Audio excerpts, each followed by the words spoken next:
જય શ્રી કૃષ્ણ, નમસ્કાર, પ્રણામ, સ્વાગત છે મિત્રો તમારું આપણી સોની યુટ્યુબ ચેનલમાં। મિત્રો, આપણી આજની કહાની છે વૃદ્ધ મા બાપને જીવતે જીવતા રોટલા ન આપો તો મર્યા પછી શ્રદ્ધા કરવાનો શું ફાયદો।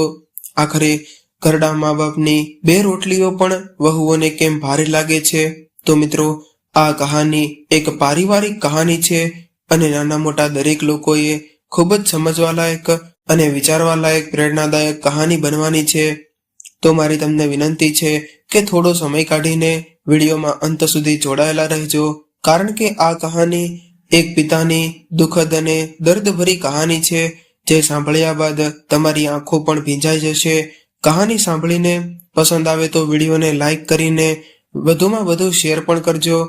તેમજ તમે આવી કેટલી અવનવી કહાની સાંભળવા માંગતા હોય તો આ ચેનલને સબસ્ક્રાઇબ જરૂરથી કરી લેજો, જેથી અમારા આવનારા નવા વિડીયોની માહિતી તમારા સુધી સૌથી પહેલા પહોંચે। તો ચાલો મિત્રો, શરૂ કરીએ આજની કહાની। મિત્રો, આજે સવારમાં દેવરાજભાઈ પોતાના આંગણામાં બેસીને આરામ કરી રહ્યા હતા, ત્યારે અચાનક તેમણે તેમની પત્ની રળિયાત બહેનને સાદ પાડીને કહ્યું, અરે રળિયાત, આજે ખૂબ જ સરસ વાતાવરણ છે અને હળવો હળવો તડકો પણ નીકળ્યો છે, તો તું આપણા માટે 2 કપ ચા બનાવીને લઈ આવ, એટલે આ વાતાવરણનો આનંદ લેતા લેતા આપણે બંને સાથે બેસીને ચા પીશ, એ જેવી રીતે વર્ષો પહેલા આપણે સાથે બેસીને પીતા હતા। ત્યારે રળિયાત બહેને રસોડામાં પોતાનું કામ કરતા કરતા કહ્યું કે અરે, હું ચા તો બનાવીને હમણાં લઈ આવું છું, પરંતુ આજે તમને અચાનક એક સાથે બેસીને ચા પીવાનો શોખ ક્યાંથી પેદા થઈ ગયો? વહુઓ સાંભળશે તો શું કહેશે? હવે આપણી ઉંમર તો તમે જરાક જુઓ। ત્યારે દેવરાજભાઈએ કહ્યું, અરે શ્રીમતીજી, કદાચ તમે ભૂલી રહ્યા છો કે આજે આપણા લગ્નની વર્ષગાંઠ છે, એટલે એટલો હક તો મારો પણ બને છે કે હું પોતાની પત્નીની સાથે થોડો સમય વિતાવી શકું। આપણે ઘરડા થઈ ગયા છીએ તો શું છે, આખરે આપણે છીએ તો એકબીજાના જીવન સાથીને અને એકબીજાના સુખ દુઃખના ભાગીદાર। ત્યારે પોતાના પતિના મોઢેથી આટલું સાંભળતા જ રળિયાત બહેનના ચહેરા પર મુસ્કાન આવી ગઈ, પરંતુ તે જ ક્ષણે પોતાના આંગણામાં ખાટલા પર આડા પડેલા દેવરાજભાઈનું આ સપનું વરસાદના ઝડપથી વરસતા છાંટાઓને તોડી નાખ્યું। ત્યારે એક જ ઝટકામાં તેઓ પોતાની સપનાની દુનિયામાંથી બહાર આવી ગયા અને વરસાદના છાંટાથી ક્યાંક ખાટલો અને તેના પર પાથરેલી ચાદર ભીની ન થઈ જાય એમ વિચારીને તે પોતાના ધ્રુજતા હાથેથી બધું અંદર રાખવા લાગ્યા, પરંતુ એ ઘરડા હાડકામાં હવે કેટલી સ્ફૂર્તિ ક્યાં હતી? ત્યારે ધીમે ધીમે બધું અંદર લેતા લેતા તેઓ લગભગ પૂરા પલળી ગયા હતા। ત્યારે તેઓ વિચારવા લાગ્યા કે મારી પાસે 2 જોડી જ કપડાં છે, એક જે પહેરેલા છે તે પલળી ગયા અને બીજા રાત્રે ધોઈને સૂકવવા માટે રાખ્યા હતા, તે હજી સુધી સુકાણા પણ નહોતા। ત્યારે દેવરાજભાઈ ભીના કપડાં પહેરીને જ લાકડીના ટેકે લડથડતા પગલાથી સીડીઓ ઉતરીને નીચે આવ્યા। ત્યારે તેમનું શરીર ઠંડી લાગવાને કારણે ધ્રુજી રહ્યું હતું અને ત્યારે તેમની નાની વહુ શોભના રસોડામાં જ પોતાના બાળકો માટે નાસ્તો બનાવી રહી હતી। એટલે ત્યારે દેવરાજભાઈએ પોતાની વહુને અવાજ દીધો કે બેટા, મારા માટે 1 કપ ચા બનાવીને આપો ને, કારણ કે મને ખૂબ જ ઠંડી લાગી રહી છે, અને મને મોહનનો 1 લેંઘો અને ઝભ્ભો આપી દેજો, કારણ કે મારા કપડાં વરસાદમાં પલળી ગયા છે। ત્યારે શોભનાએ કહ્યું કે બાપુજી, હમણાં હું આમના માટે નાસ્તો બનાવી રહી છું, થોડી વાર બેસો, હમણાં આપું છું। એટલી જ વાર પછી તેમનો નાનો દીકરો મોહન પણ નાસ્તો કરીને પોતાની ઓફિસ જવા માટે નીકળી ગયો। ત્યારે ખુરશી પર બેસીને દેવરાજભાઈ રાહ જોઈ રહ્યા હતા કે વહુ હમણાં મારા માટે કપડાં લઈને બહાર આવતી જ હશે, જ્યારે તે બહાર આવશે ત્યારે તે મને ચા પણ બનાવીને આપી દેશે, પરંતુ તેમને રાહ જોતા સવારના 9 વાગી ગયા હતા અને હવે તો તેમના પલળેલા કપડાં પણ સુકાઈ ગયા હતા। આ પણ તેમની વહુ રૂમમાંથી બહાર જ ન આવી। ત્યારે તેમણે પોતાના પુત્ર ચિંટુને કહીને વહુને ચા બનાવવાનો સંદેશ પણ મોકલ્યો, પરંતુ ત્યારે ચિંટુએ આવીને કહ્યું કે દાદા, મારી મમ્મી અત્યારે ફોન ઉપર વાત કરી રહી છે, થોડી વારમાં આવીને એ તમને ચા આપશે, પરંતુ જોતજોતામાં 1 કલાક વીતી ગઈ તો પણ તેમની વહુ હજુ સુધી ફોન ઉપર ચોટેલી હતી. ત્યારે દેવરાજભાઈ પોતાના મનમાં બબડવા લાગ્યા. વહુ પોતાની મા સાથે વાતો કરવાના ચક્કરમાં રોજ ચા આપવામાં મોડું કરી નાખે છે. હજુ તો હમણાં 1 વર્ષ પહેલાની વાત છે કે પોતાના લગ્નની 40મી વર્ષગાંઠ ઉપર દેવરાજભાઈ અને તેમની પત્ની રળિયાત બહેને એકબીજા સાથે વિતાવેલા સમય માટે ભગવાનનો ખૂબ જ આભાર માન્યો હતો અને ત્યારે તેઓ પોતાની જાતને ખૂબ જ ભાગ્યશાળી અનુભવી રહ્યા હતા કે ભગવાને તેમને પરિવાર આપ્યો છે. પરંતુ ત્યારે કદાચ તેમની ખુશીઓને પોતાની જ નજર લાગી ગઈ હોય તેમ થોડાક જ દિવસો પછી રળિયાતબેનને કોરોના નામની બીમારીને એના ખેર કરી લીધા કે તેમણે તેમનો જીવ જ લઈ લીધો. આવી રીતે તો અચાનક ક્યાં જતી રહી રળિયાત, મને આ ક્રૂર દુનિયામાં એકલો મૂકીને?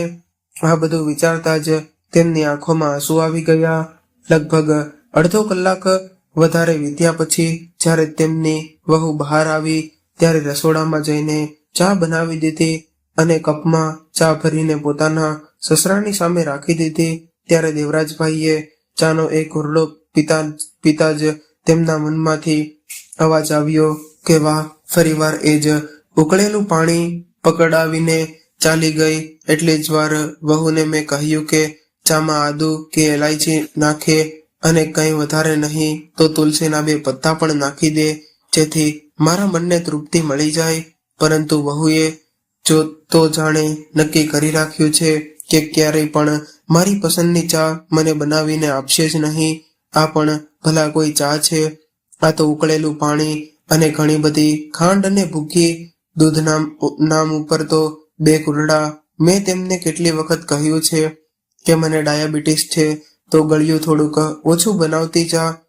સવારનો નાસ્તો મોડો આપે છે તો કમસે કમ ચાની સાથે બિસ્કિટ અથવા તો ખાખરા જ આપી દે, જેનાથી મારા પેટને પણ થોડી સંતુષ્ટિ મળી જાય.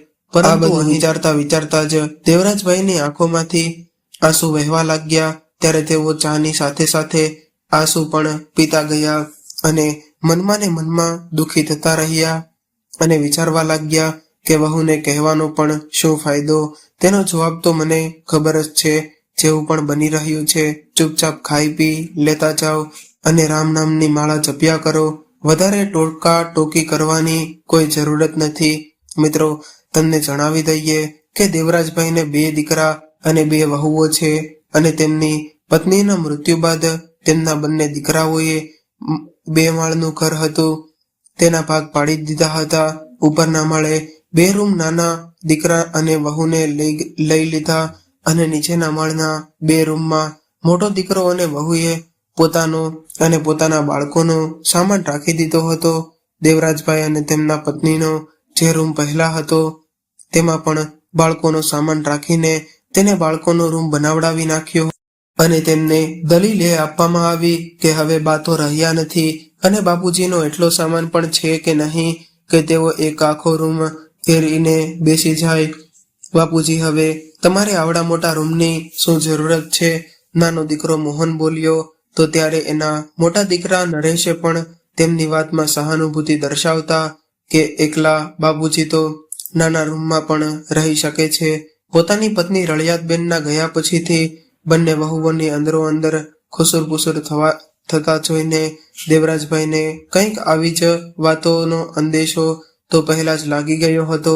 નહીતર આજ બંને વહુઓ હતી જે એકબીજાનો ચહેરો જોઈને પણ ખુશ, પરંતુ જબર પોતાના સસરાને ધૂળમાંથી માખીની જેમ કાઢી ફેંકવા માટે થઈને બંને વહુઓએ હાથ મેળાવી લીધો હતો અને તેમના બંને દીકરાઓએ દેવરાજભાઈનો પલંગ છત ઉપર બનેલા નાનકડા રૂમમાં રખાવી દીધો હતો. ત્યારે પહેલાથી જ એકાકીપણાનો માર સહન કરતા દેવરાજભાઈની એકલતાને તેમના બંને દીકરાઓએ પોતાના આ નિર્ણયથી બમણી કરી નાખી હતી. હવે તો દેવરાજભાઈ ગરમીઓમાં તો ખુલ્લી અગાસી પર ખાટલા ઉપર સૂઈ જતા હતા અને શિયાળામાં નાનકડા રૂમમાં રાખેલા પલંગ ઉપર જેમ તેમ રાત ગુજારી લેતા હતા. ત્યારે એ નાનકડો એવો રૂમ પણ વધારે નાનકડો થઈ ગયો હતો. જ્યારે તેમની વહુઓ દિવાળીની સફાઈ કર્યા પછી ફાલતુનો સામાન પણ ત્યાં મૂકી દેતી હતી. મિત્રો, હજુ તો દેવરાજભાઈના પત્ની ગુજરી ગયા એને 15 દિવસ જ થયા નહોતા કે તેમના બંને દીકરાઓ અને વહુઓ અલગ અલગ રહેવા લાગ્યા હતા અને પોતાના પિતાજીને પણ 2 ભાગમાં વહેંચી રાખી દીધા હતા. ત્યારે બંને વહુઓમાં બાપુજીને 3 સમયનું જમવાનું આપવાનો ભાગ કરીને કરી શકાય. આ સવાલનો તો ખૂબ જ અનોખો ઉકેલ કાઢવામાં આવ્યો હતો કે બાપુજીને 2 સમયનું જમવાનું આપવામાં આવે. સવારની ચા અને રોટલી નાની વહુને ત્યાંથી મળશે અને સાંજની ચા અને રાતના સમયનું જમવાનું મોટી વહુને ત્યાંથી આપવામાં આવશે. નાની વહુ હતી કે જે સવારનો ચા નાસ્તો પણ તેમને તરસાવીને આપતી હતી, કેમ કે રોજ સવારે પોતાની મા સાથે 1 કલાક વાત કરવાનું તેના માટે ખૂબ જ વધારે જરૂરી હતું. ક્યારેક તો દેવરાજભાઈ પોતાની ધીરજ ખાઈ બસતા અને ગુસ્સામાં કહી દેતા કે વહુ મને જમવાનું તો સમયસર આપતા જાઓ. તો ત્યારે તેમની નાની વહુ બેફામ જવાબ આપીને તેનું મોઢું બંધ કરાવી દેતી. પોતાના સસરાની ઉંમરની તે બિલકુલ પણ પરવા કરતી ન હતી. નાસ્તો મળ્યા પછી જ્યાં સુધી રાતનું જમવાનું મળતું ત્યાં સુધીમાં તો દેવરાજભાઈ અધીરા થઈ જતા હતા અને મોટી વહુ હતી કે જેને 2 રોટલી કરતા વધારે બનાવવામાં પણ તકલીફ થતી હતી. આટલું કે જ ખાવાથી દેવરાજભાઈનું પેટ પણ સરખું ભરાતું ન હતું. સાંજના સમયે ભૂખથી તડપતા દેવરાજભાઈ વિચારવા લાગ્યા કે હું મારી વહુઓને કંઈક કહું છું તો સામે 4 વાતો સંભળાવી દે છે કે આ ઉંમરમાં ખાવા પીવા પર નિયંત્રણ રાખો, વધારે પડતું ખાવું એ કોઈ સારી વાત નથી અને તમે કોઈ કામ કરવા થોડા જાઓ છો, આટલું બધું ખાશો તો પચાવવું મુશ્કેલ થઈ જશે અને જો બીમાર પડી ગયા તો અમારાથી તમારી સેવા નહીં થઈ શકે. તમે તો હરતા ફરતા જ દુનિયાથી જાઓ તો સારું, જેથી અમને પણ કોઈ પરેશાની ન થાય. મિત્રો, અચકજની વાતો ને તે હતી કે તેમની બંને વહુઓ પોતાના સસરાને આ બધી વાતો તેમના દીકરાઓની હાજરીમાં જ સંભળાવી દેતી હતી અને ત્યારે તેમના દીકરાઓને પણ હિંમત નહોતી કે તેમના પત્ની વ્રતા દીકરાઓ પોતાની પત્નીઓ વિરોધ કરી શકે. ત્યારે પોતાની વહુઓના મોઢેથી આવા તીખા બોલી સાંભળીને દેવરાજભાઈ ભરી આંખો સાથે પાછા પોતાના રૂમમાં આવી જતા હતા અને રૂમમાં રાખેલા પોતાની પત્નીના ફોટા સામે વાતો કરવા લાગતા હતા. જોઈ લીધું ને રળિયાત, તે મારા દીકરાઓ મને કેવા દિવસો દેખાડી રહ્યા છે.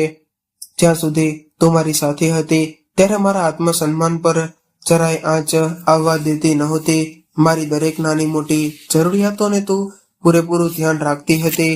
જ્યારે મારે તારો સાથ હતો તો જીવનમાં આવાવાળી મુશ્કેલીઓ પણ મારું કંઈ નહોતું બગાડી શકતી, પરંતુ તારા જવાની સાથે જ મારું જીવન પણ વિખેરાઈને રહી ગયું છે. કોઈ પણ આવીને મને કંઈ પણ સંભળાવી દે છે અને હું પણ ચૂપચાપ આ બધું સાંભળતો રહું છું. જેવું જમવાનું તારી વહુ મને આપે છે તે હું ચૂપચાપ ખાઈ લઉં છું, છતાં પણ મારે તેમના આવા કડવા બોલી સાંભળવા પડે છે. હવે તો હું ફક્ત શરીરનું હાડપિંજર છું. મારો જીવ તો એક દિવસે ને નીકળી ગયો છે, જે દિવસે તું મારાથી જુદા થઈ ગઈ હતી. અને મને ખબર છે કે મારી આવી હાલત જોઈને તને પણ શાંતિ નહીં મળતી હોય. ત્યારે અચાનક દેવરાજભાઈ વિચારવા લાગ્યા કે જ્યારે મારું પેન્શન આવે છે તો બંને દીકરાઓ તેના પર પડકી પડે છે અને અંદરો અંદર અડધું વહેંચી લે છે. તેમને પોતાનો હક તો ખબર છે, પરંતુ ફરજ નિભાવી એ નથી જાણતા. હજી તો મારું પેન્શન ઘરમાં આવી રહ્યું છે, છતાં પણ દીકરાઓ અને વહુઓ મારી સાથે આવું વર્તન કરે છે. જો પેન્શન ન આવતું હોય તો આ લોકો ખબર નહીં મારી કેવી હાલત કરત. ઉંમર થયા છતાં પણ રળિયાતે આખું ઘર સંભાળી રાખ્યું હતું. જ્યાં સુધી મારી પત્ની ઘર સંભાળતી રહી હતી ત્યાં સુધી ઘરનું બધું કામ કરતા પણ તેના ચહેરા પર જરાય ગુસ્સો કે થોડો થાક દેખાતો ન હતો. કેટલું ધ્યાન રાખતી હતી. તો બંને દીકરાઓનું કોઈ દીકરાને એક શાક નહોતું ભાવતું તો ઝડપથી બીજું શાક બનાવીને હાજર કરી દેતી હતી, પરંતુ તેમને ક્યારેય ભૂખ્યા પેટે સૂવા દેતી નહોતી. લગ્ન પહેલા સુધી તો તું દીકરાઓ પર ખૂબ જ માન સન્માન આપતા હતા, આપણને ત્યારે પોતાના દીકરાઓને શ્રવણ કુમારની સંજ્ઞા આપતા હું ગર્વ અનુભવતો હતો. ત્યારે હું હંમેશા કહેતો હતો કે જોજે રળિયાત, આપણે બંને તો આપણું ગળપણ સુખ સુવિધાથી વિતાવીશું. આટલા સારા સંસ્કાર જો આપ્યા છે આપણે આપણા દીકરાઓને, જ્યારે આપણે બંને પતિ પત્ની આપણા ભવિષ્ય વિશે સોનેરી સપનાઓ સાંભળતા થાકતા નહોતા. ત્યાર પછી બંને દીકરાઓના લગ્ન થઈ ગયા. વહુઓ હતી તો ખૂબ જ આકરા સ્વભાવની, પરંતુ પોતાના સાસુનું પૂરું માન રાખતી હતી, અથવા તો એમ કહી લો કે માન આપવાનું નાટક કરતી હતી.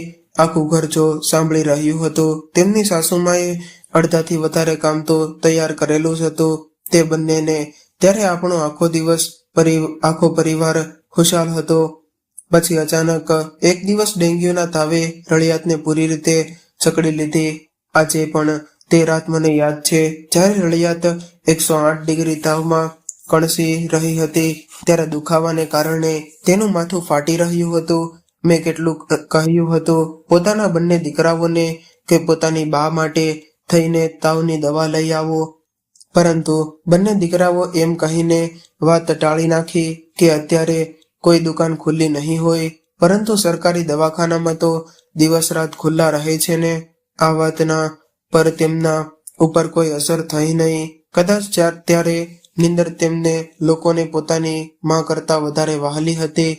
સવારે જઈને લાવી આપીશું, અત્યારે તમે પણ સૂઈ જાઓ અને અમને પણ સુવા દો, એમ કહીને બંને દીકરાઓ પાછા સૂઈ ગયા. અડધી રાત્રે પગે ચાલીને હું મારી પત્ની રળિયાત માટે દવા લઈને આવ્યો હતો, પરંતુ જ્યારે ઘરે પહોંચીને મેં જોયું ત્યાં સુધીમાં ખૂબ જ મોડું થઈ ગયું હતું.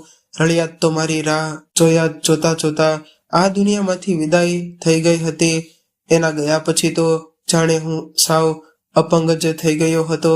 આ લોકો એટલું પણ નહોતા વિચારતા કે જ્યાં સુધી હું જીવી રહ્યો છું ત્યાં સુધી 2 રોટલી તો ખાઈશ જ ને, શું કામે મારી 2 રોટલીઓ પણ આ લોકોને આજે ભારી લાગી રહી છે. પોતાના પત્નીના ફોટાની સાથે વાતો કરતા કરતા દેવરાજભાઈને ક્યારે નીંદર આવી ગઈ તેને કોઈ ખબર ન પડી. હવે પોતાની એકલતાને દૂર કરવા માટે દેવરાજભાઈ સવારે અને સાંજના સમયે પાર્કમાં ચક્કર મારવા જતા અને ત્યાં તેમની ઉંમરના લોકોની સાથે બેસીને તેમની સાથે વાતો કરીને પોતાનું મન જરાક હળવું કરી લેતા. એક દિવસ તે મને તેમના મિત્ર જ્યારે પાર્કમાં બેઠા હતા તો ત્યારે મગનભાઈ બોલ્યા કે આજે મારા દીકરાની વહુ ભરેલા ભીંડાનું શાક કરવાની છે. શું કહું દેવરાજભાઈ, તમને મારા દીકરાની વહુ ભરેલા ભીંડાનું શાક તો એટલું સ્વાદિષ્ટ બનાવે છે કે પેટ ભરાઈ જાય, પણ મન ભરાતું જ નથી. મગનભાઈ એ જેવી જ ભીંડાના શાકની વાત કરી તો ત્યારે દેવરાજભાઈની આંખોમાં ચમક આવી ગઈ. ભીંડાનું શાક તો મારી પત્ની રળિયાત પણ ખૂબ જ સારું બનાવતી હતી, પરંતુ મારી પત્નીની સાથે સાથે મારી જિંદગીના બધા સ્વાદ પણ જતા રહ્યા છે. હવે તો હું મારા દીકરાની વહુઓને બનાવવાનું કહું છું તો આટલું બોલતા બોલતા તેમની આંખોમાં આંસુ આવી ગયા. પછી એકાએક પોતાના આંસુઓને પોતાના હૃદયમાં છુપાવીને વાતને સાંભળવાનો અસફળ પ્રયાસ કરતા તેઓ કહેવા લાગ્યા કે આમ તો જમવાનું તો મારી વહુઓ પણ સારું બનાવે છે. એટલે ત્યારે મગનભાઈ બોલ્યા કે અરે દેવરાજભાઈ, આજે તમે મારી સાથે મારા ઘરે ચાલો, આપણે એક સાથે બેસીને જમીશું. ત્યારે દેવરાજભાઈએ ખૂબ જ મનાઈ કરવા છતાં પણ મગનભાઈ માન્યા નહીં અને જીદ કરીને દેવરાજભાઈને ખવડાવવા માટે થઈને પોતાના ઘરે લઈ ગયા. અને આ વાતને થોડા દિવસો વીત્યા હતા તો ત્યારે તેમની મોટી વહુ દેવરાજભાઈના રૂમમાંથી બહાર આવીને રાડ પાડીને બોલી કે બાપુજી, તમે તો અમારા આબરૂના કાંકરા કરી નાખ્યા છે. તમને શરમ ન આવી? આવા કાંડ કરતા તમારે પોતાની આબરૂના નહીં તો કમસે કમ પોતાના દીકરાઓની આબરૂનો તો ખ્યાલ લેવો હતો ને. આડોશ પાડોશમાં નાક કપાવી નાખ્યું તમે. તો ત્યારે દેવરાજભાઈ જે હેરાનીથી પોતાની વહુની વાતો સાંભળી રહ્યા હતા તેઓ બોલ્યા, પરંતુ વહુ, મેં એવું શું કરી નાખ્યું કે તમે આટલા ગુસ્સે થઈ રહ્યા છો? અચ્છા, દેખાવ તો તમે એવો કરી રહ્યા છો કે જાણે તમને કશી ખબર નથી હોય કે તમે શું કર્યું છે. હમણાં કામવાળી બાઈ મને બતાવીને ગઈ કે તમે થોડા દિવસોથી મગનભાઈને ત્યાં જમવા જાઓ છો.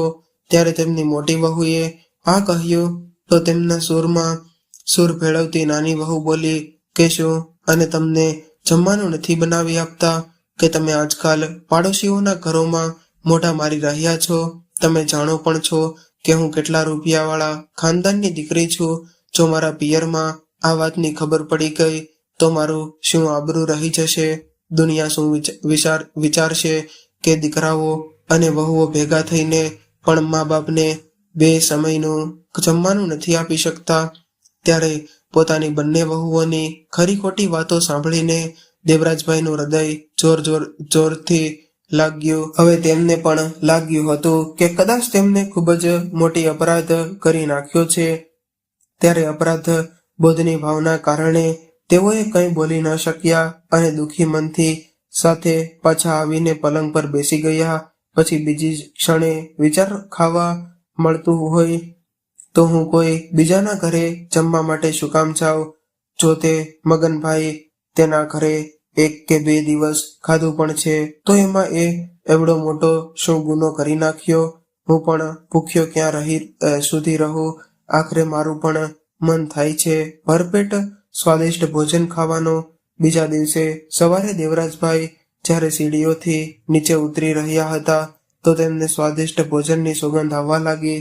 જોયું તો તેમની વહુઓ રસોડામાં એક સાથે જમવાનું બનાવી રહી હતી.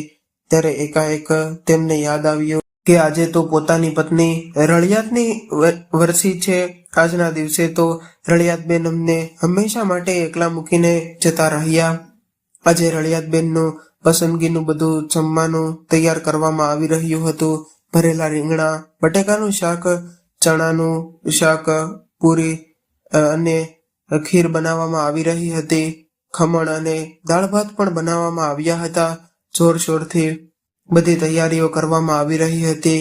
બધા સગા સંબંધીઓ અને આડોશ પાડોશ વાળાઓને પણ બોલાવવામાં આવ્યા હતા.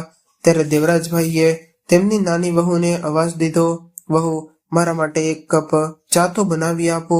ત્યારે તેમણે રસોડામાંથી જવાબ આપ્યો કે થોડી વાર રાહ જુઓ બાપુજી, હજુ મારે રસોડામાં બીજા ઘણા બધા કામ છે. એમ કહીને તેમની નાની વહુએ તેમની વાતને ટાળી નાખી. ત્યારે દેવરાજભાઈ ખુરશી પર બેસીને પોતાની ચાની રાહ જોવા લાગ્યા. 2 કલાક વીતી ગયા પછી પણ પરંતુ તેમની વહુઓએ તેમને ચા પણ આપી નહીં. ત્યારે ભૂખથી પરેશાન થઈને તેમણે તેમની મોટી વહુને અવાજ દીધો, મોટા વહુ મારા માટે 2 રોટલી બનાવી દો, કારણ કે આજે મને ખૂબ જ વધારે ભૂખ લાગી છે. આ સાંભળીને તેમની મોટી વહુ તો જાણે તૈયાર બેઠી હતી તેમની વાતો સાંભળવા માટે. એટલે તે બોલી કે બાપુજી, એવી પણ શું આગ લાગી ગઈ છે તમારા પેટમાં કે થોડો સમય રાહ નથી જોઈ શકતા? અને તમે જોઈ તો રહ્યા છો ને કે ઘરમાં કેટલું કામ છે અમારી પાસે. હવે જ્યારે તમે જમવા બેસો ત્યારે એક જ વખતમાં વ્યવસ્થિત જમી લેજો. તમે એટલું તો વિચારો કે બ્રાહ્મણને ખવડાવવાથી કેટલા તમે કઈ રીતે ખાવાનું ખાઈ રહ્યા છો. અરે તમે તો મને 1 કપ ચા આપી દો, જેનાથી મને કંઈક તો તૃપ્તિ થઈ જાય. ત્યારે દેવરાજભાઈની આ વાત સાંભળીને તેમનો મોટો દીકરો જ ત્યાં જ બ્રાહ્મણો માટે આસન પાથરી રહ્યો હતો. તે ગુસ્સામાં બોલ્યો કે બાપુજી, તમને મારી પત્નીએ કહ્યું કે એમાં સમજાતું નથી કે પહેલા બ્રાહ્મણોને ભોજન આપવામાં આવશે, ત્યાર પછી જ બીજું કોઈ પણ ખાઈ શકશે. ત્યારે દેવરાજભાઈએ કહ્યું, પરંતુ બેટા, હમણાં તો બંને વહુઓએ પોતાના બાળકોને ખાવાનું ખવડાવ્યું છે અને હું તો ફક્ત ચા માંગી રહ્યો છું. એટલે ત્યારે તેમનો નાનો દીકરો પોતાની માના ફોટા પર ચડેલી માળાને ઠીક કરી રહ્યો હતો. એ કહેવા લાગ્યો કે બાપુજી, જો બાળકોએ ખાવાનું ખાઈ લીધું તો એમાં શું થયું? તમે હર સમયે ફરિયાદ શું કામ કરતા રહો છો? ત્યારે અપમાનના ઘૂંટડા પીને દેવરાજભાઈ ચૂપચાપ પોતાની ખુરશી પર બેઠા રહ્યા. થોડી વાર પછી બ્રાહ્મણો ભોજન લઈને જતા રહ્યા અને બધા મહેમાન પણ આવવા લાગ્યા હતા. પરંતુ દેવરાજભાઈને હજુ સુધી કોઈએ ખાવાનું આપ્યું નહોતું. ત્યારે દેવરાજભાઈ પોતાની ખુરશીમાં બેઠા બેઠા વિચારવા લાગ્યા કે હાય રે, વિધિનું વિધાન આ કેવો રિવાજ છે કે જીવતે જીવતા પોતાના ઘરડા બાપને આ લોકો ખાવાનું પણ પૂછતા નથી, અને તે શું પસંદ છે અને શું ના પસંદ, પરંતુ મારી ગયેલા વ્યક્તિ પાછળ તેના પસંદની ચીજો બનાવવામાં આવી રહી છે અને બ્રાહ્મણોને ભરપેટ ખવડાવવામાં આવી રહ્યું છે. ત્યારે તે પોતાના મનમાં ને મનમાં વિચારવા લાગ્યા કે કાશ માણસ પોતાના વૃદ્ધ માતા પિતાની જીવતે જીવતા સેવા કરી શકે. આ બધું જોઈને આજે તેમની આંખોમાં આંસુ રોકાઈ નહોતા રહ્યા. ત્યારે તેમના નાના દીકરાએ અવાજ દીધો અને તેમના હાથમાં જમવાની થાળી પકડાવીને જોડીને તેમને બધું લો, જમી લ્યો. જેવા જ તેઓ ભોજનનો પહેલો કોળિયો મોઢામાં નાખવા ગયા તો ત્યારે તેના દીકરાએ તેમને કહેવા લાગ્યો કે બાપુજી, અહીં બધા મહેમાન આવેલા છે અને તમે અહીં બેઠા બેઠા બધાની સામે આંસુ વહેડાવીને તમાશો કરી રહ્યા છો. જો તમારે આજ બધું કરવું હોય તો તમે પોતાના રૂમમાં જઈને બેસો. બધા મહેમાનોની સામે અમારી આબરૂના ધજાગરા ઉડાડવાની તમારે કોઈ જરૂરત નથી. ત્યારે દેવરાજભાઈની ધીરજ હવે ખૂટી ગઈ હતી. હવે ત્યારે અચાનક જ તેમના ભૂખની પેટની ભૂખ ગાયબ થઈ ગઈ અને પોતાના દીકરાના હાથમાં જમવાની થાળી પાછી આપતા જોરથી બોલ્યા, નથી જોતું મને આ અપમાન ભરેલું ભોજન. કાશ હું પણ મારી પત્નીની સાથે જતો રહ્યો હોત તો સારું હતું. આવી અપમાનજનક જિંદગી પણ કોઈ જિંદગી છે? ત્યારે દેવરાજભાઈની આ વાતો સાંભળીને તેમના બંને દીકરા અને વહુઓ તેમની સામે ગુસ્સાથી જોઈ રહ્યા હતા. પરંતુ આજે દેવરાજભાઈ ડરીને બેસવાના ન હતા. તેમણે પહેલા શરૂ કહ્યું કે બે દીકરી અને વહુઓની હોવા છતાં પણ મને ભરપેટ ખાવાનું પણ નથી ખવડાવી શકતા, અને જો 1-2 દિવસ મેં પોતાના મિત્રના ઘરે જમી પણ લીધું તો એમાં તમારું નાક કપાઈ ગયું. એના ઉપર પણ જે તીક્ષ્ણ તલવાર જેવી વાતો તમારી પત્નીઓ તેમને સંભળાવી છે એ હજુ સુધી મારા હૃદયમાં તીરની જેમ ભોંકાઈ રહી છે. અને મારો વિશ્વાસ કરો બેટા, તે દિવસે હકીકતમાં હું ભૂખથી મરી રહ્યો હતો. આ સાંભળીને તેમના દીકરાને એક ઝટકો લાગ્યો કે તેમના હોવા છતાં પણ તેમના પિતા પાડોશીઓના ઘરે ખાવાનું ખાઈ રહ્યા છે. ત્યારે પોતાની વહુઓની તરફ જોતા દેવરાજભાઈ બોલ્યા, તમે આજ સુધી ક્યારે મારું પસંદગીનું શાક બનાવીને ખવડાવ્યું છે તમે? બેટા, મારું શરીર જરાક વૃદ્ધ થઈ ગયું છે, પરંતુ મન વૃદ્ધ નથી થયું. આજે પણ હું સારું ખાવા પીવા માટે તરસી રહ્યો છું, અને લોકો પોતાના બાળકોની ઈચ્છાઓ તો પૂરી કરવાનું જ જાણો છો. તેમની પસંદનું ખાવાનું તેમને ખવડાવવાની ખબર પડે છે, પરંતુ મારી ઈચ્છાઓનું શું? તમે લોકો મને 2 ટાઈમ ખાવાનું પણ એવી રીતે ખવડાવો છો કે જાણે મારા ઉપર કોઈ ખૂબ મોટો ઉપકાર કરી રહ્યા હોય. સવારે ઉઠીને 10 વખત ચા માંગુ છું, ત્યારે જઈને ક્યાંક મને ચા મળે છે, અને એ પણ ઉકળેલા પાણી જેવો સ્વાદ આવે છે. દીકરા, 3 સમયનું જમવાનું તો દરેક માણસની આવશ્યકતા હોય છે ને તમે એને પણ 2 સમયમાં જમવામાં બદલી નાખ્યું છે, જેથી તમારી સગવડતા સચવાઈ જાય. દીકરા, જેટલું ખાવાનું તમે મને આપો છો એમાં પણ હું ભૂખ્યો રહી જાઉં છું. તો તમે વિચાર કરો કે દીકરા, કે હું કઈ રીતે જીવી શકીશ. દીકરા, હું તમારી જાણકારી માટે થઈને જણાવી દઉં કે હું મારું પોતાનું આખું પેન્શન આ ઘરમાં આપી દઉં છું. હું કંઈ મફતના રોટલા નથી તોડી રહ્યો, અને આટલું કરવા છતાં પણ મારું આટલું અપમાન પોતાની માની વર્ષે તો તમે લોકોએ આજે જ ખૂબ જ સરસ ઉજવી. પરંતુ દીકરા, મારી એવી ઈચ્છા છે કે હું ઈચ્છું છું કે તમે લોકો એનું માન રાખો. મારા મર્યા પછી મારી વર્ષી ઉજવવાની, મારું શ્રાદ્ધ કરવાની તમારી કોઈ જરૂરત નથી. એટલું કહેતા દેવરાજભાઈની આંખોમાંથી ઝરઝર આંસુ વહેવા લાગ્યા. ત્યાર પછી તેઓ કંઈ બોલી ન શક્યા. ત્યારે પોતાના પિતા દેવરાજભાઈના મોઢેથી આ બધી વાતો સાંભળીને તેમના બંને દીકરાઓ અને વહુઓની આંખો શરમથી નીચે નમી ગઈ. ત્યારે મગનભાઈ, જે પોતાના મિત્ર દેવરાજભાઈની ભાવનાઓને સારી રીતે સમજતા હતા, એટલે તે તેમના મોટા દીકરાના ખંભા પર હાથ રાખીને બોલ્યા કે બેટા, આ વાત જ તમે લોકો નથી સમજતા કે જીવતે જીવતા મા બાપને સારું ખાવતું ખવડાવવું જોઈએ. જો તમે જીવિત વ્યક્તિને ખવડાવીને સંતોષ ન મર્યા પછી તેમની વરસી ઉપર તેમનું મન પસંદ ભોજન બ્રાહ્મણોને ખવડાવીને શું ફાયદો? માણસના મર્યા પછી પુણ્યતિથિ પણ બ્રાહ્મણોને ભોજન કરાવવાનું શું મહત્વ? ત્યારે જ છે જ્યારે તમે લોકો જીવતે જીવતા પોતાના વડીલોની આત્મન ખુશી રાખો છો. અને દીકરા એક હોય કે બે, આખરે ફરજ તો તેમની જ થાય છે. તેઓ પોતાના માતા પિતાના ખાવા પીવાનું પૂરું ધ્યાન રાખે. ત્યારે મગનભાઈની આ બધી વાતો દેવરાજભાઈના બંને દીકરાઓના હૃદયને હચમચાવી રહી હતી. ત્યારે તેમના ચહેરા પર શરમના ભાવ હતા અને આંખોમાં પસ્તાવાના આંસુ. ત્યારે પોતાના દ્વારા કરવામાં આવેલા વ્યવહાર વિશે વિચારીને તેઓ શરમથી નમી રહ્યા હતા. એનાથી પણ વધારે તેમને એ વાત ખાઈ રહી હતી કે તેમની લાપરવાહીને કારણે આજે એના પિતાજીને મગનભાઈને ત્યાં જઈને જમવું પડી રહ્યું હતું.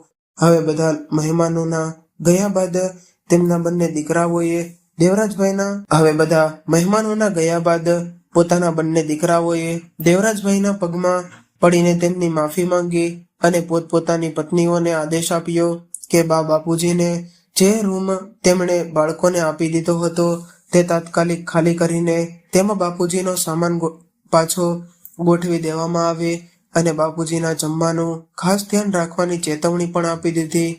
આજે દેવરાજભાઈ પોતાના રૂમમાં ડબલ બેડના પલંગ ઉપર બેસીને ટીવી જોવાનો આનંદ ઉપાડી રહ્યા હતા અને સ્વાદિષ્ટ ભોજન ખાઈ રહ્યા હતા. તો મિત્રો, આજની આ વાર્તા તમને કેવી લાગી અને તમે કયા શહેરમાંથી આ વાર્તા સાંભળી રહ્યા છો તે કોમેન્ટ કરીને જરૂરથી જણાવજો. અને જો વાર્તા પસંદ આવી હોય તો વિડીયોને લાઈક કરીને વધુમાં વધુ શેર કરજો.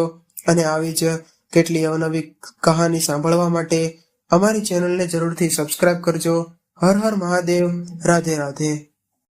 બપોરના લગભગ 2 વાગી રહ્યા હતા. ઇલાબેન ઘરની બાલ્કનીમાં ઊભા રહીને બહારના નજારાનો આનંદ ઉઠાવી રહ્યા હતા. કેમ કે થોડીવાર પહેલા જ જોરદાર વરસાદ પડ્યો હતો અને એ વરસાદ પછી પ્રકૃતિનો નજારો હકીકતમાં જોવાલાયક હતો. વરસાદને કારણે ફૂલઝાડ ઉપર લાગેલી ધૂળ વરસાદના પાણીમાં ધોવાઈને સાફ થઈ રહી હતી, જેના લીધે ચારે તરફ હરિયાળીને હરિયાળી જ દેખાઈ રહી હતી. જાણે નવવધુ હમણાં જ શૃંગાર કરીને બહાર આવી નીકળી હોય. મોટા વૃક્ષની પણ એ જ હાલત હતી, જાણે તે ખુશીથી ઝૂમી રહ્યા હોય અને ગાઈ રહ્યા હોય. તે હરિયાળીનું વર્તન અને તેને જોવાથી મનને જે શાંતિ મળી રહી હતી તે શબ્દમાં કહી શકાય તેમ નહોતી. ઇલાબેન બાલ્કનીમાંથી આ બધા નજારા જોઈ રહ્યા હતા કે તેમની નજર એક મહિલા ઉપર પડી, જેના ખોળામાં એક નાનકડું બાળક હતું, જેને તે પોતાના કાળજાથી લગાવીને બધા જ પ્રયત્ન કરી રહી હતી કે ગમે તેમ કરીને તે બાળક વરસાદના પાણીથી ભીંજાઈ ન જાય. તેણે પોતાના એક હાથમાં છત્રી પકડેલી હતી અને એક હાથથી બાળકને પકડેલું હતું. છત્રીના કિનારેથી વહેલા પાણીને કારણે લગભગ તેની આખી પીઠ પલળી ગઈ હતી, પરંતુ તેણે બાળક ઉપર પાણીનો એક પણ છાંટો પડવા દીધો ન હતો. માનો આગળ બાળક પ્રત્યેનો આ પ્રેમ જોતા જોતા તેમની પોતાના ભૂતકાળની યાદોમાં એવી રીતે ખોવાઈ ગયા હતા કે તેમને ખબર જ ન પડી કે કાંતિભાઈ તેમને ક્યારના અવાજ દઈ રહ્યા હતા. વાત એમ હતી કે નાની ઉંમરમાં જ ઇલાબેનના લગ્ન કરી દેવામાં આવ્યા હતા. ઇલાબેનના પતિ કાંતિભાઈ વધારે રૂપિયાવાળા તો નહોતા, પરંતુ તેઓ ખૂબ જ મહેનતી અને સ્વભાવના ખૂબ જ સારા માણસ હતા. ઇલાબેનના લગ્નના 5 વર્ષ પછી તેમને ત્યાં એક દીકરાનો જન્મ થયો હતો. બંને જણા દીકરાના જન્મ ઉપર ખૂબ જ ખુશ થયા. તેમણે આખા ગામમાં મીઠાઈ વહેંચી અને પોતાના દીકરાનું નામ ખૂબ જ પ્રેમથી અનંત રાખ્યું. અનંતના જન્મના ઠીક 5 વર્ષ પછી તેમના ઘરે બીજા દીકરાનો જન્મ થયો. તેનું નામ તેમણે ક્ષિતિજ રાખ્યું. અનંત નાનપણથી જ ખૂબ જ ચંચળ અને બેદરકાર સ્વભાવનો હતો, જ્યારે ક્ષિતિજ તેનાથી બિલકુલ વિપરીત ખૂબ જ સમજદાર હતો. કઈ રીતે સમય આમ જ વીતતો રહ્યો અને તેમના નાના દીકરાઓ કેટલા મોટા થઈ ગયા. ઇલાબેનને આ બધું વિચારી રહ્યા હતા કે કાંતિભાઈએ આવીને તેમના ખભા પર હાથ રાખ્યો એટલે તેઓ ભૂતકાળની યાદોમાંથી બહાર આવ્યા. એટલે આખરે ક્યાં સુધી તે બધી યાદોને આવી રીતે યાદ કરતી રહીશ. ચાલ આજે તો આવા વાતાવરણમાં ચા પીવાની ઈચ્છા થઈ રહી છે, એટલે જરા એક કપ ચા મળી જાય તો મજા આવી જાત. કાંતિભાઈએ કહ્યું એટલે ઈલાબેન બોલ્યા, અચ્છા તમારે ચા પીવી છે? ઉભા રહો, હું વહુને કહી જાઉં, એક કપ ચા મળી જાય તો. ચા પીવાનું તો મારું પણ ખૂબ જ મન થઈ રહ્યું છે. એટલે કાંતિભાઈએ કહ્યું કે અચ્છા તો 2 કપ જ બનાવડાવી લેજે. અરે તમે જાણો તો છો કે 1 કપ ચા મળી જાય એ ઘણું છે, પછી એમાંથી જ અડધી બંને જણા પી લઈશું. એટલે કાંતિભાઈએ કહ્યું કે ભલે, એ પણ ઠીક છે. પછી ઈલાબેન ધીરેથી રસોડામાં ગયા તો જોયું કે વહુ ત્યાં હતી જ નહીં. તેમની નોકરાણી બિંદુ રસોડામાં કામ કરી રહી હતી. ઈલાબેને વિચાર્યું કે ચલો આજે તો ચા મળી જ જશે. એટલે બિંદુને કહ્યું કે જરાક 2 કપ ચા બનાવી દે ને, તારા માસીને ચા પીવાનું ખૂબ જ મન થયું છે. ખબર નહીં કેટલો સમય થયો અમે એક સાથે બેસીને ચા નથી પીધી. બિંદુ બોલી કે જુઓ માસી, શેઠાણી અત્યારે આરામ કરી રહ્યા છે અને તેમણે મને સખત ના પાડી છે કે એમને પૂછ્યા વગર રસોડામાં કોઈ કંઈ નહીં બનાવે. જ્યારે શેઠાણી ઉઠી જશે તો એમને પૂછીને હું તમારા માટે ચા બનાવડાવી દઈશ. બિચારા ઈલાબેન શું કરતા મન મારીને જતા રહ્યા. હકીકતમાં ઈલાબેનના મોટા દીકરાના લગ્ન પછી તેમની આવી જ હાલત થઈ ગઈ હતી. તે 2 સમયનું જમવાનું પણ ખૂબ જ મુશ્કેલીથી જેમ તેમ મળતું હતું. ઉપરથી દીકરાને કંઈ પણ દેખાતું નહોતું. જોકે અનંત નાનપણથી જ એવો બેદરકાર હતો, પરંતુ માતા પિતા પ્રત્યે ગડપણમાં તેનો આ વ્યવહાર ઠીક નહોતો. બંને વડીલો શું કરતા, ઘરમાં કળેશ ન થાય એટલા માટે બધું સહન કરતા રહેતા. ક્ષિતિજના વિદેશ ગયા પછીથી તો હદ જ થઈ ગઈ હતી. કાંતિભાઈએ પોતાની જીવનભરની કમાણીમાંથી જે 2 રૂમનું મકાન બનાવ્યું હતું, વહુએ એ આખા ઘર ઉપર કબજો કરી લીધો હતો અને તેમના માટે મૂકી દીધો હતો ફક્ત પાછળની તરફ એક છાપરાવાળો રૂમ, જેમાં કાંતિભાઈએ ક્યારેય પોતાના સમયમાં ગાય ભેંસ રાખેલી હતી, જેનું દૂધ વેચીને જ તેઓ પોતાનું ઘરનું ગુજરાન કરતા હતા. જો કે કાંતિભાઈ ખૂબ જ મહેનતી હતા. તેઓ દિવસ રાત મહેનત કરતા અને ઈલાબેન પણ ખૂબ જ ગુણવાન હતા. તેમણે દરેક પરિસ્થિતિમાં પોતાના પતિનો સાથ દીધો હતો. તેઓ ઘરની સાથે સાથે કપડાની સિલાઈનું પણ કામ કરતા હતા અને પોતાના બંને બાળકોની દેખભાળ પણ કરતા હતા. તેમણે પોતાની આખી જવાની બાળકોના ઉછેરમાં લગાડી દીધી, એમ વિચારીને કે જ્યારે છોકરાઓ મોટા થશે ત્યારે તેમને આરામ મળશે. પરંતુ પતિ પત્નીએ આખી જિંદગી મહેનત કરીને છોકરાઓને એ લાયક બનાવ્યા કે અનંત આજે સારી નોકરીમાં નોકરી કરીને લાયક બની શક્યો. પરંતુ અનંતને આ વાતથી કોઈ ફરક નહોતો પડતો કે તેના મા બાપે તેના માટે શું શું નથી કર્યું. જ્યારે ક્ષિતિજ તેનાથી બિલકુલ વિપરીત હતો. તેણે નાનપણથી જ પોતાના મા બાપને તેના માટે સંઘર્ષ કરતા જોયા હતા. તે પોતાના માતા પિતાને ખૂબ જ પ્રેમ કરતો હતો. વરસાદના કારણે બધે પાણી થઈ ગયું હતું અને પાછળના પતરાવાળા રૂમની બારી ફળિયાની લાદી ઉપર પણ ઘણું પાણી હતું. ચાની મનાઈ થઈ જવાને કારણે ઈલાબેન આ બધું વિચારતા જઈ રહ્યા હતા કે તેમનો પગ લપસી ગયો અને તેઓ પડી ગયા. રાડ સાંભળીને કાંતિભાઈ બહાર આવ્યા તો તેમણે જોયું કે ઈલાબેન પડી ગયા છે. જેમ તેમ કરીને તેમણે ઈલાબેનને ત્યાંથી રૂમ સુધી પહોંચાડ્યા. પરંતુ આટલું થવા છતાં પણ દીકરા અને વહુએ બહાર જોયું પણ નહીં કે શું થઈ રહ્યું છે. કાંતિભાઈ ઈલાબેનને ખાટલા પર સુવડાવતા પોતાની જાતને કોશી રહ્યા હતા કે મને વધારે ચા પીવાની ઝડપ હતી. ના, હું આ શું કહેત, ના તું પકડ. કાંતિભાઈએ ઈલાબેનને કહ્યું કે હું અનંતને બોલાવી લઉં, તને ડોક્ટર પાસે લઈ જઈશ, દુખાવાની દવા આપી દેશે. ડોક્ટર તો તને દુખાવો નહીં થાય. ઈલાબેન બોલ્યા કે ના, ડોક્ટરની જરૂર નથી, મને વધારે નથી લાગ્યું, ઠીક થઈ જશે. જેમ તેમ કરીને સાંજ વીતી ગઈ તો ઈલાબેનનો દુખાવો હવે સહનથી બહાર થઈ ગયો હતો. તેમને દુખાવો વધતો જ જઈ રહ્યો હતો અને તેઓ પીડાને કારણે કણસી રહ્યા હતા. કાંતિભાઈથી તેમની આ પીડા જોવાઈ નહીં તો પોતાના રૂમમાંથી બહાર નીકળીને દીકરા પાસે પહોંચ્યા. બેટા અનંત, તારી મમ્મીને પગમાં દુખાવો ખૂબ જ થાય છે, જરા એને ડોક્ટરની પાસે તો લઈ હાલ. અનંત કંઈ કહે તેનાથી પહેલા જ વહુ બોલી કે અમારી પાસે ફાલતુ ખર્ચ કરવા માટે રૂપિયા નથી.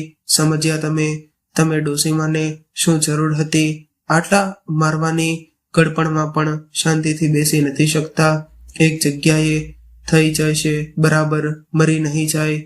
વહુની આવી વાતો સાંભળીને કાંતિભાઈ ત્યાંથી ચૂપચાપ પાછા આવી ગયા. અહીં ઈલાબેનના પગમાં દુખાવો વધતો જતો હતો. તે જોઈને કાંતિભાઈની આંખોમાં આંસુ આવી ગયા. તેઓ વિચારવા લાગ્યા કે હવે શું કરે. પછી બિચારા પોતાના પાડોશી રતિભાઈના ઘરે પહોંચ્યા. ગેટ ખખડાવ્યો તો રતિભાઈની પત્નીએ ગેટ ખોલ્યો. નમસ્તે ભાભી, રતિભાઈ ઘરે છે? એટલે રતિભાઈના પત્ની બોલ્યા કે હા, ઘરે જ છે, જમી રહ્યા છે. એટલે કાંતિભાઈએ પૂછ્યું કે અચ્છા, અને નીતિન ઘરે નથી? શું વાત છે કાંતિભાઈ? ક્યારે નીતિન વિશે તો ક્યારેય આમના વિશે પૂછી રહ્યા છો? બધું ઠીક તો છે ને? પહેલા તો તમે અંદર આવો, રતિભાઈની પત્નીએ કહ્યું. કાંતિભાઈ અંદર પહોંચ્યા તો બોલ્યા કે ભાભી, આમ તો કામ નીતિનનું જ હતું. ઈલા આજે લપસીને પડી ગઈ છે અને હવે તેને દુખાવો ખૂબ જ વધી ગયો છે. અનંતને કહ્યું તો તેણે કહી દીધું કે તેની પાસે ટાઈમ નથી. જો નીતિન હોય તો તેને હોસ્પિટલ લઈ જઈએ. એટલે રતિભાઈએ કહ્યું કે કંઈ વાંધો નહીં, હું આવું છું, આપણે બંને ભાભીને હોસ્પિટલ લઈ જઈએ, તમે ચિંતા ન કરો. રતિભાઈ જમવાનું મૂકીને પોતાની પત્ની સાથે કાંતિભાઈના ઘરે પહોંચ્યા તો જોયું કે ઈલાબેન દુખાવાને કારણે કણસી રહ્યા હતા.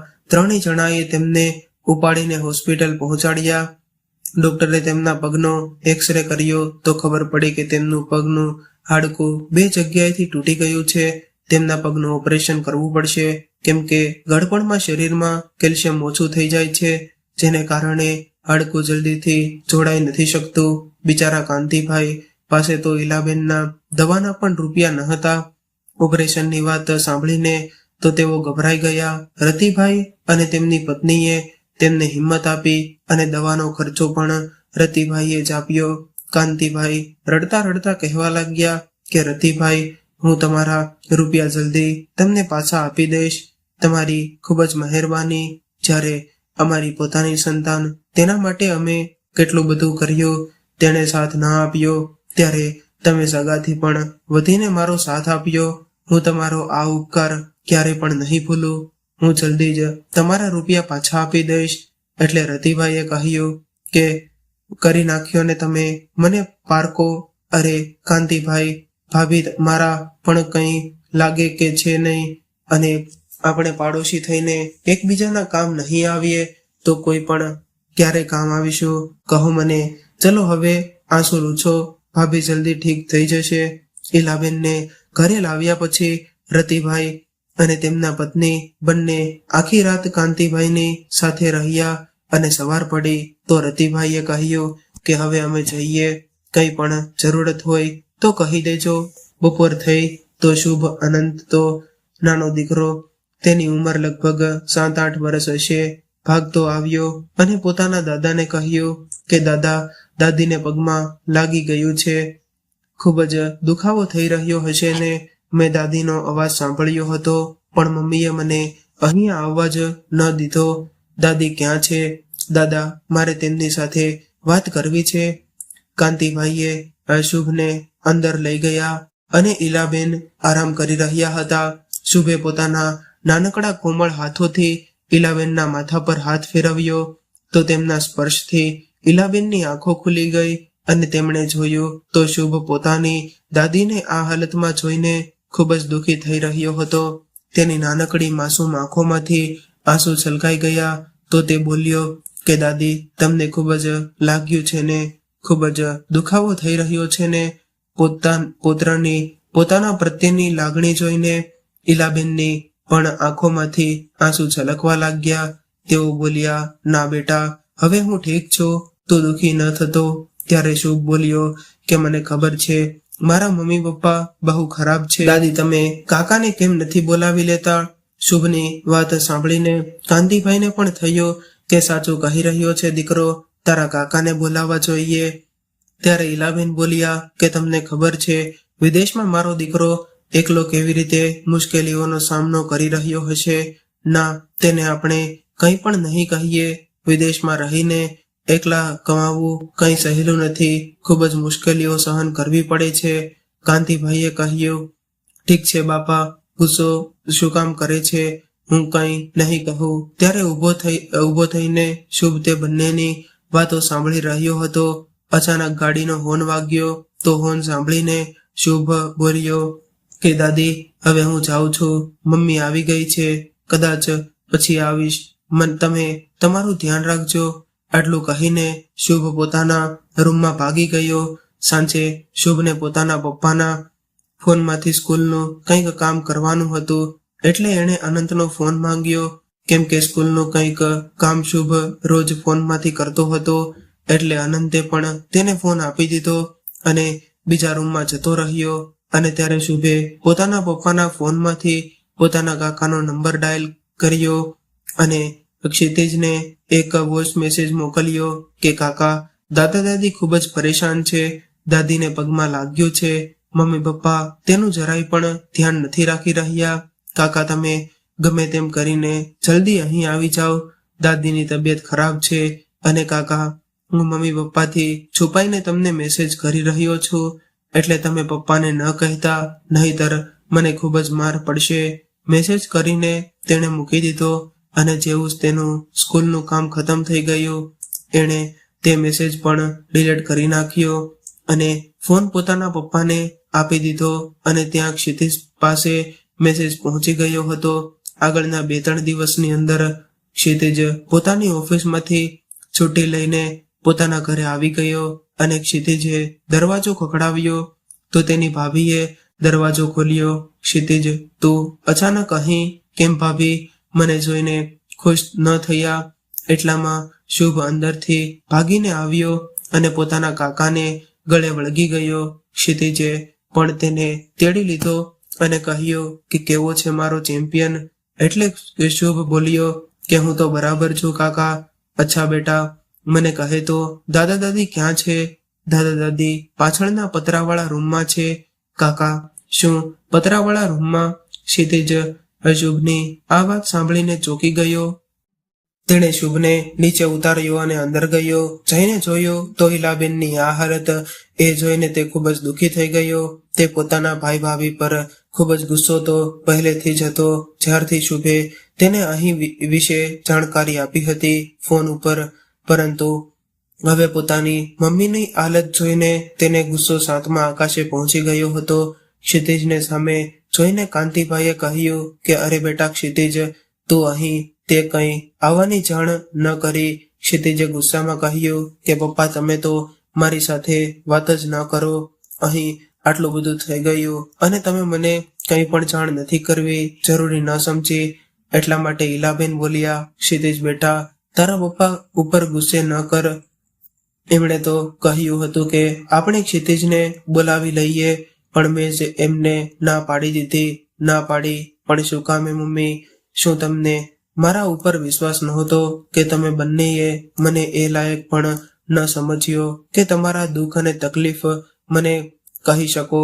કેમ મમ્મી, હવે હું એટલો પારખો થઈ ગયો છું તમારા માટે આવી રીતે હાલત બતાવી રહ્યા છે તમારી અને પપ્પાની. અને ગાય ભેંસનો આ તબેલો, આ તમારા રહેવાની જગ્યા છે. કદાચ મારામાં જ કંઈક ખામી રહી ગઈ કે તમે બંને મને લાયક પણ ન સમજ્યો કે પોતાનું દુઃખ પણ કહી શકો. આટલું બધું કહેતા ક્ષિતિજ પોતાના મા બાપની હાલત અને મજબૂરીને જોઈને રડવા લાગ્યો. ઈલાબેન અને કાંતિભાઈ પણ બંને ખૂબ જ રોયા. પછી ક્ષિતિજે શુભને કહ્યું કે બેટા જા, તારા પપ્પા પાસેથી ગાડીની ચાવી લઈ આવ, દાદીને હોસ્પિટલે લઈને જવા છે. અને ગાડીને ચાવી આપી દીધી અને શુભ ગાડીની ચાવી લઈને પોતાના કાકાની સાથે પોતાની દાદીને હોસ્પિટલે લઈ જતો રહ્યો. સાંજે તેઓ હોસ્પિટલેથી પાછા આવ્યા તો ક્ષિતિજે પોતાના ભાઈને કહ્યું કે આ અનંત, હવે તારે તારી સાથે વાત કરવી છે. આ શું હાલત બનાવી રાખી છે? તે મમ્મીની અનંત કંઈ બોલે એનાથી પહેલા જ તેની પત્ની બોલી પડી. તો ક્ષિતિજે ગુસ્સામાં કહ્યું કે ભાભી, મેં તમને કંઈ નથી પૂછ્યું. આજે ફાલતુ બોલવાની કંઈ જરૂરત નથી. તમારું કામ કરો. હા બોલ અનંત, હું મમ્મી પપ્પા માટે તને જે રૂપિયા આપતો હતો તે રૂપિયા ક્યાં છે? આમ પણ મમ્મી પપ્પાનું કેટલું ધ્યાન રાખ્યું છે એ તો મને દેખાઈ જ રહ્યું છે. હવે ક્યાં છે તે રૂપિયા? ક્ષિતિજ ગુસ્સામાં રાડ પાડીને બોલ્યો. અનંતે કહ્યું, તે રૂપિયા તો મેં ઘર બનાવવામાં વાપરી નાખ્યા. ક્ષિતિજ બોલ્યો, કેમ વાપરી નાખ્યા? તને શરમ ન આવી? મારા મા બાપને આ હાલતમાં તે ગાય ભેંસના તબેલામાં રાખ્યા અને પોતે રૂપિયા ઉડાડતો રહ્યો. અને પછી અનંત કંઈ બોલી ન શક્યો, ના તેની પત્નીનો અવાજ નીકળ્યો. ક્ષિતિજ આજે ખૂબ જ ગુસ્સામાં હતો. તેણે કહ્યું, અનંત, મને મારો એક એક રૂપિયો પાછો જોઈએ. જો તું મમ્મી પપ્પાનું ધ્યાન સારી રીતે રાખત તો હું ક્યારેય પણ તારી પાસેથી તે રૂપિયાનો હિસાબ ન માંગત, પરંતુ હવે મને દરેક મહિનાના રૂપિયાનો હિસાબ જોઈએ છે. એટલું કહીને ક્ષિતિજે બહારથી ગાડીથી ઇલાબેનને પોતાના ખોળામાં ઉપાડીને લઈ આવ્યો અને અંદરના પાકા રૂમમાં તેમને સોફા પર બેસાડતા બોલ્યો કે મમ્મી, આજથી તમે અહીં રહેશો. પછી તેણે કાંતિભાઈને કહ્યું કે પપ્પા, તમે ત્યાં બારે શું કામ ઊભા છો? અહીં આવો. કાંતિભાઈ બિચારા ડરતા ડરતા ઘરમાં આવ્યા. એટલે ક્ષિતિજે કહ્યું કે પપ્પા, તમે ઘરમાં આવવાથી ડરી શું કામ રહ્યા છો? હું જોઉં છું કે કોણ તમને શું કહે છે. બહુ થઈ ગઈ આ બંનેની મનમાની. પપ્પા, તમે આવો અને અહીં બેસો. હું ચા બનાવીને લઈ આવું. હવે ક્ષિતિજ દિવસ રાત પોતાના મા બાપની સેવા કરતો અને તેમનું ધ્યાન રાખતો. ધીરે ધીરે ઇલાબેનના પગના ઓપરેશન બાદ ક્ષિતિજની દેખભાળ અને સેવાથી તેઓ પણ જલ્દીથી ઠીક થવા લાગ્યા. અને ધીરે ધીરે સમય વીત્યો તો ઇલાબેન વોકરના સહારે હરવા ફરવા લાગ્યા. ક્ષિતિજે પણ પોતાની વિદેશની નોકરીથી રાજીનામું આપી દીધું અને તેણે અહીં જ પોતાનું એક સરસ એવું ઘર બનાવ્યું, જેમાં તે પોતાના મા બાપની સાથે ખુશી ખુશી રહેવા લાગ્યો. તેણે પોતાની મમ્મી માટે એક નોકરાણી પણ રાખી લીધી, જે દિવસ રાત ઇલાબેનની દેખભાળ કરતી. અને ક્ષિતિજે પણ પોતાના ગામમાં જ રહીને એક નવો વ્યાપાર શરૂ કર્યો. ધીરે ધીરે લગભગ 6 મહિના ઇલાબેન કોઈ પણ સહારા વગર પોતાની રીતે હરવા ફરવા લાગ્યા અને ક્ષિતિજનો વેપાર પણ સારો ચાલવા લાગ્યો. હવે ઇલાબેનને બસ એક ચિંતા રહેતી કે ક્ષિતિજના પણ લગ્ન થઈ જાય. તેઓ જ્યારે પણ ક્ષિતિજને લગ્ન માટે કહેતા તો ક્ષિતિજ તેમને કહેતો કે મારે લગ્ન નથી કરવા. મારે એવા લગ્ન નથી કરવા કે જે મારા મા બાપને દુઃખ આપે. એક દીકરાના લગ્ન કરીને તમને શાંતિ નથી મળી રહી મમ્મી. ઇલાબેન તેને ખૂબ જ સમજાવતા પણ તે કંઈ પણ વાત સાંભળવા માટે તૈયાર નહોતો. પછી એક દિવસ ઇલાબેને ખૂબ જ વધારે બીમારીનું નાટક કર્યું અને ક્ષિતિજને કહ્યું કે બેટા, મારો શું ભરોસો? હું આજે છું, કાલે નહીં. મારી છેલ્લી ઈચ્છા છે કે તું લગ્ન કરી લે. ક્ષિતિજને ઈચ્છા ન હોવા છતાં પણ ઇલાબેનની વાત માનવી પડી અને તેના લગ્ન જાગૃતિ સાથે કરાવવામાં આવ્યા. જાગૃતિ નાનપણથી જ અનાથ હતી, એટલે મા બાપના પ્રેમ માટે તે નાનપણથી તરસી રહી હતી.